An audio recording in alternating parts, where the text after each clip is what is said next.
ahead and open it up.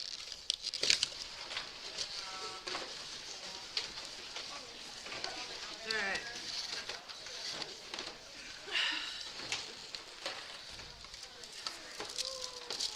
So the first thing we need is our wax paper.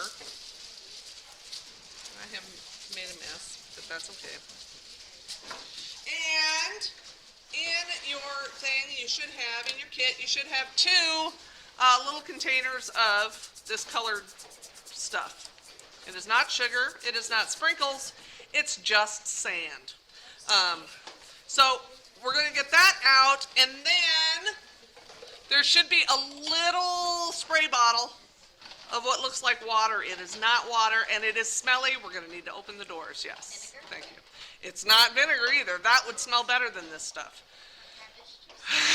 It might be worse than the cabbage juice, dude. It might. Cabbage juice. Ugh. This is actually fabric protector. So if you guys have ever heard of Scotchgard, your folks may spray it on furniture so that it prevents stains, so that the stuff kind of puddles up and you can wipe it up before it sinks into like your couch, so you don't have a big grape juice stain on your couch or something. Just in case you were drinking grape juice on your couch, don't do that. But if you have this, that helps. It'll hold it up on top of the fabric, so that you can get in there and wipe it up first. So this stuff protects whatever it's on from soaking up the liquid. So grab one of your sands. Have you guys ever seen that magic sand stuff or aqua sand? Yeah, we're making our own, and we're just using sand and fabric protector. And I keep doing this every time. I shake it up. Don't shake it up because you get bubbles in it and it's harder to spray. It doesn't make much of a difference, but it's just, one of those things. And every time I start talking, and then I shake it up. Go ahead and spread out one of your colored sands onto the wax paper. And you're going to want a fairly thin layer, so use your super scientific spreading mechanism and kind of spread it out just a little bit more, just to make sure that it's a nice thin layer. It just makes it easier to spray, because you don't want to be spraying this stuff like for a really long time, because it smells pretty bad, and you're all going to go oh, this one's pretty bad, bud. And you don't want to get down and be sniffing it or anything, for real, guys, because this stuff is chemicals, so don't do that. All right, so we have the sand spread out. All right, and then you'll get your fabric protector spray bottle out. And it smells bad. But we're going to give our sand some sprays. And if your pump doesn't work, let me know. It might take a couple tries to get it going. And you'll be able to kind of see that where it gets darker, it's getting wet. Oh, mine's dribbly.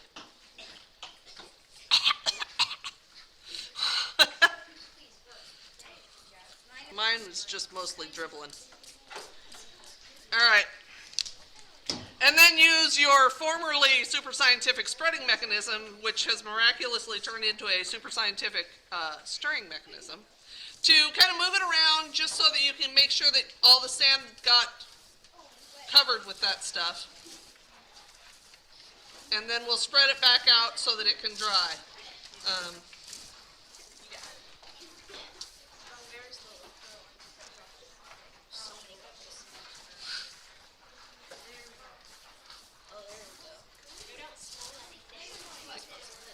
Well, don't spray it at your face. Ugh. Smells a little bit like fingernail polish. There's going to be some similarities to some of that stuff, but it is chemicals, so don't be messing around with it. I always figure with you big kids, I can trust you to do the thing and not screw around. All right. And once you've got it kind of stirred up, if you think it still looks a little bit dry, you can spray a little bit more, but you don't want it sopping, because otherwise it won't dry for a really, really, really long time. But the more coated it is, the better. The more it'll work in as magic sand. So there's a fine line here. You go by feel, gut feeling. Just like in popcorn, there's a fine line between just the right amount of burnt and too much. See, there you go. There it is. That one is just not working. All right. Okay.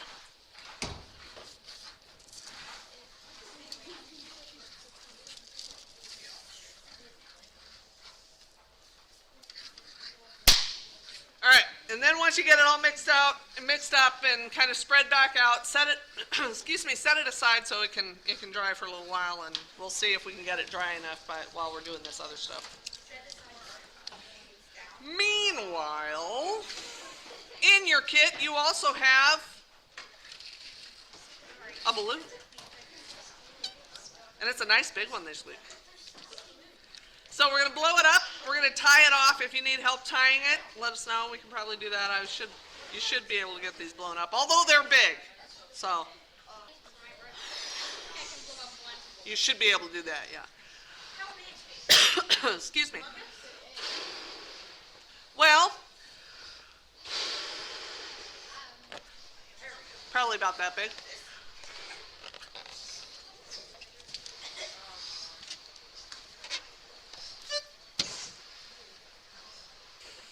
So a couple of weeks ago, we had magnets, right? And we were going around seeing what would stick to what.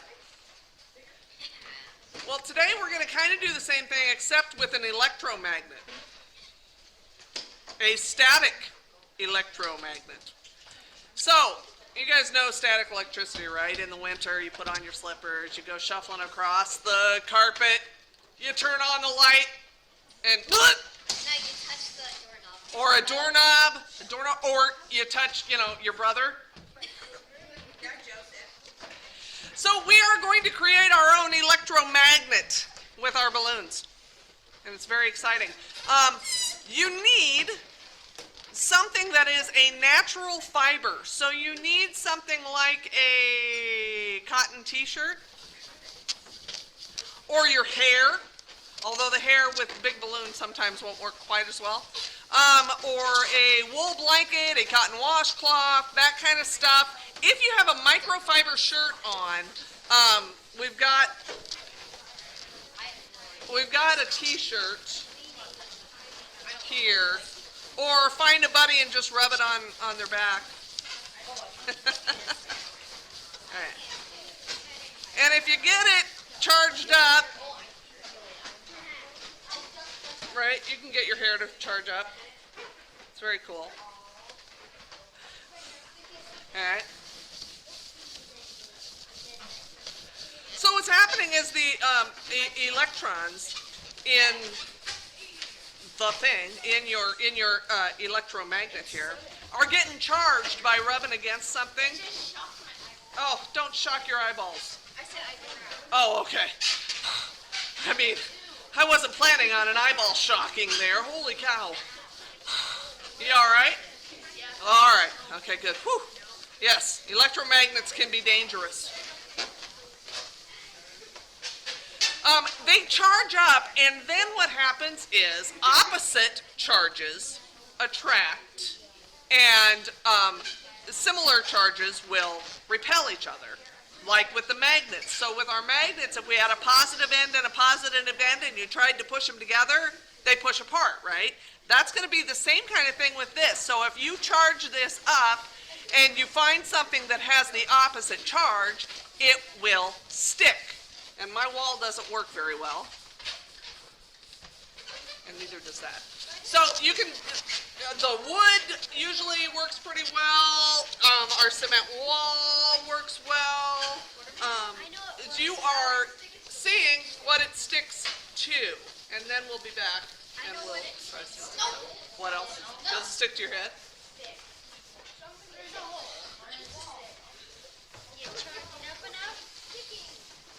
If you charge it up enough, see what it sticks to. And you might need to really, because these are big balloons, so they're heavier, so you're really going to have to work with the charge. All right. So in your kit, you also have, whoa, I leaned too far and moved my thing. You should also have and it's probably on the very bottom, what looks like a little piece of garbage. It's actually a little piece of plastic, and if you unfold it, it's a little plastic circle. Okay. Okay. And then Chloe's bringing some aluminum foil too. So we're going to test, the magnets did not work on aluminum foil, right? Or on aluminum cans, right? Do you have some? Cool. But your electromagnet should. So we'll start with the plastic. So we're going to charge up the electromagnet again.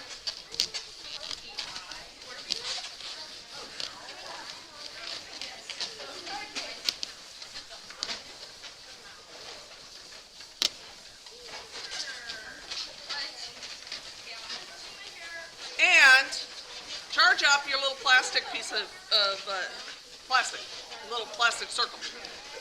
All right? And it sticks to you.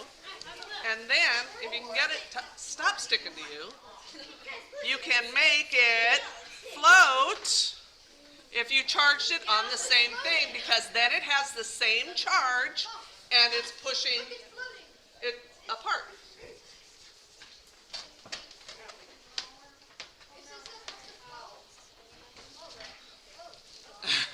Did you charge the plastic on your shirt too? Yep. And usually it works a little better if you can avoid the pictures on your shirt.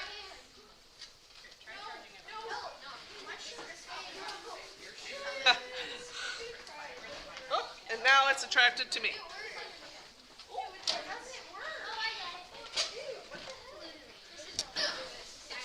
All right.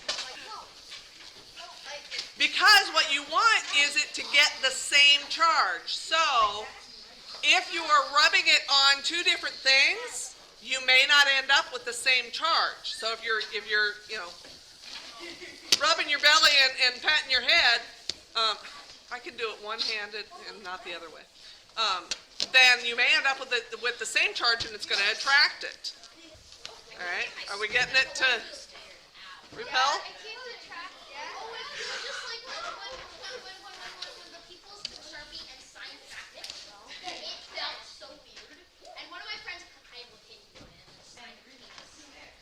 Alright, so it repels.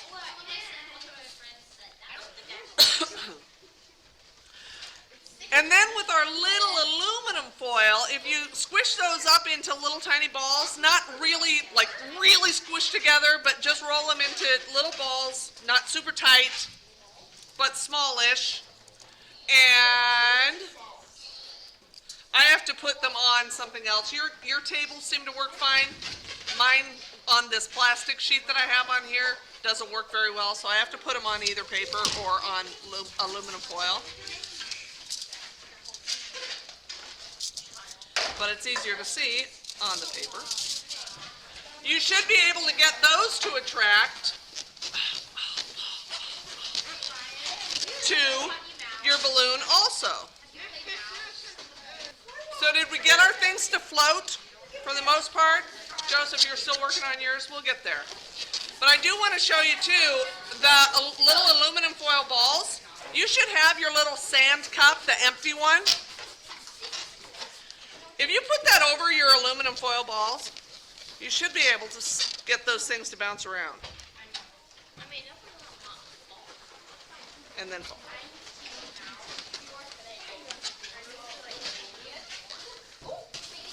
And so it's interesting what the static electricity will pick up. It'll pick up the aluminum foil. Our magnets didn't do that. It'll pick up plastic. Our magnets didn't do that. It'll pick up paper as long as it's not too heavy. If you get too, because I had mine moving, but if you get too much, it's not going to pick it up. it's just, you can go around and see how big a thing you can get it to pick up. You can see what different types of things. Is it going to pick up something wood? Or is that going to be too heavy? Yes, sir. Okay, like that. So just roll them up. Just crinkle. But not like super duper duper tight. Yeah, okay. And then, see if you can pick it up with your charged electromagnet.